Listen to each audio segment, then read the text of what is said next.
ஆக்சுவலாக இந்த பாயிண்ட் உங்களுக்கு தெரியும் நினைக்கிறேன். பட் மை ரெஸ்பான்சிபிலிட்டி அகைன் சொல்கிறேன். ஒரு கேர்ள் இருக்காங்க, ஒரு உமன் இருக்காங்க. அவங்களுக்கு பிடிக்காத ஒரு விஷயத்தை நம்ம ஃபோர்ஸ் பண்ணி பண்ண வைக்கிறோம்னா நம்ம கான்ஸ்டியூஷன் என்ன பண்ணோம்? அந்த உமனுக்கு நிறைய சேஃப் கார்டு கொடுத்துருக்கோம். ஸோ கான்ஸ்டிடியூஷனலி த்ரூ லீகலி ஒரு கேர்ளுக்கு வந்து அகேன்ஸ்ட் ஹர் வில் உங்களால் ஃபோர்ஸ் பண்ண முடியாது. அப்படி ஃபோர்ஸ் பண்ணிச்சுன்னா கான்ஸ்டியூஷன் அவங்களுக்கு சேஃப் கார்டு பண்ணும். Right to life, right to dignified life நிறைய இருக்கு. பட் அதே ஃபோர்ஸை அகேன்ஸ்ட் ஹர் அவங்க ஹஸ்பண்ட் பண்றாங்கன்னா there is no constitutionally protection. உங்க எல்லாருக்குமே இந்தியன் பினல் கோட் ஐபிசி தெரியும். ஐபிசியில் செக்ஷன் நம்பர் 375 என்ன சொல்லுது? இட் டிஃபைன்ஸ் தி ரேப்பா. ஸோ இந்த கிரைம்க்கு என்ன உண்டு? பனிஷ்மெண்ட் உண்டு. பட் அதே கிரைமை ஒரு ஹஸ்பண்ட் பண்றாங்க, ஒரு கேர்ளுக்கு ஒரு உமனுக்கு 18 வயசுக்கு மேலே இருக்காங்க, அவங்க ஒய்ஃப்க்கு பண்றாங்க. அதே செக்ஷன் 375ல கிளாஸ் 2 எக்ஸப்ஷன் கொடுத்துருது. ஒரு 18 வயசுக்கு மேலே ஒரு கேர்ள் இருக்காங்க, அந்த கேர்ளுக்கு அவங்க ஹஸ்பண்ட் பிசிக்கலி ஃபோர்ஸ் பண்றாங்கன்னா அதுக்காக அந்த ஹஸ்பண்டை பனிஷ் பண்ண முடியாது. என்ன ரீசன்?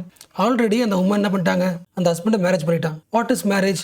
மேரேஜ்னா அந்த ஹஸ்பண்ட் கூட வாடுறான்னு அசென்ட் கொடுத்துட்டாங்க. So marriage it self assent. அப்போ அசென்ட் கொடுத்ததுனால ஹஸ்பண்ட் ஃபோர்ஸ் பண்ணுறதுன்றது that not comes under punishment. So constitutionally இது சீரியஸ் ப்ராப்ளம் இல்லை. இதை ரிஃபார்ம் பண்ணணும் தான் நிறைய ஆர்டிகல் வந்திருக்கு. அதில் one of the article heading படிங்களா, செக்ஸ் அண்ட் வயலன்ஸ்.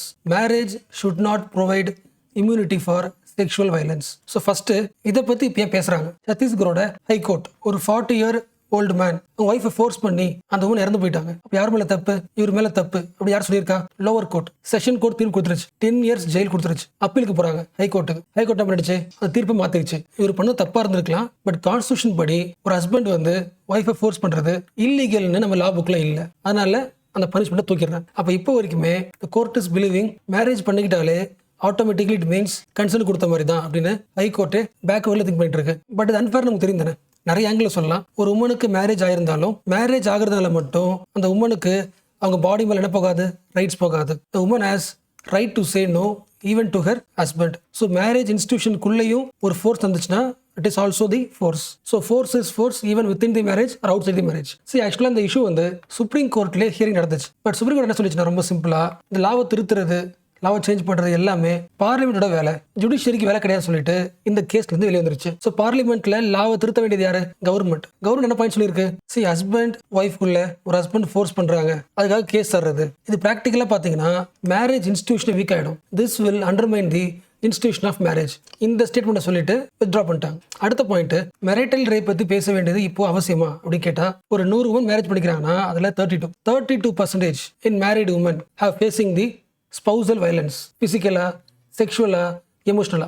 பட் ஏதோ ஒரு வயலன்ஸ்ல மேரிடான பெண்கள் வந்து 30% கஷ்டப்படுறான்னு சொல்லிட்டு national family health survey 2019 21 report இது. அடுத்த பாயிண்ட், இந்த 32 பேர் கஷ்டப்படுறாங்களே, இவங்க யார்? இவங்க ஒய்ஃப் கிடையாது. இவங்க யார்? இப்போ விக்டிம். இவங்க எல்லா விக்டிமும் ஹெல்ப் கேட்கறதே கிடையாது. ரொம்ப ஸ்மால் பர்சன்டேஜ் ஆஃப் பாப்புலேஷன் மட்டும் தான் அந்த வயலன்ஸ் எதிர்த்து லாக்க போறாங்க. ஸோ மேரேஜுக்குள்ள வயலன்ஸ்ன்றது ரொம்ப ரேர் கிடையாது. 3 out of 1 உமனுக்கு நடக்குது. அவ கண்டிப்பா என்ன மாத்தணும்? இந்த வயலன்ஸை கிரைமை மாத்தணும். இந்தியாவை தவிர்த்துட்டு மற்ற எல்லா கண்ட்ரிலையும் marital rape is crime. But actually இன்னொரு பாயிண்ட் இருக்குங்க. ஒருவேளை ஃபியூச்சர்ல மெரிட்டல் ரேப் இஸ் கிரைம்னு லீகலா வந்தா கூட அது இம்பாக்ட் ஏற்படுத்தும். பட் ஆல்சோ கான்ஸ்டிடியூஷன் ஒரு உமனோட லைஃப், லிபர்ட்டி, டிக்னிட்டி இது எல்லாத்தையும் சேஃப்கார்ட் பண்ணாலும் சோஷியல் கன்சைன்ஸ் எல்லாம் வரணும், ஒரு சேஞ்ச் கொண்டு வரணும். அதாவது வாட் இஸ் மேரேஜ்ன்றது பார்ட்னர்ஷிப் கிடையாது, இட் இஸ் ஏ ஓனர்ஷிப் அப்படின்ற ஐடியா இருக்குல்ல, அது மாறணும். இன்னொரு பர்சனை, இன்னொரு உமனை ஓன் பண்றோம் நாம. அந்த ட்ரெடிஷனல் ஐடியால இருந்து பார்ட்னர்ஷிப் ஐடியாவுக்கு வரணும். ப்ராப்பர்ட்டி மைண்ட் செட்ல இருந்து ரிலேஷன்ஷிப் மென்டாலிட்டிக்கு வரணும். ஸோ கான்ஸ்டிடியூஷனலி சேஞ்ச் வரணும், சோஷியல் மைண்ட் செட்லயும் ஒரு ரிஃபார்ம் கொண்டு வரணும்.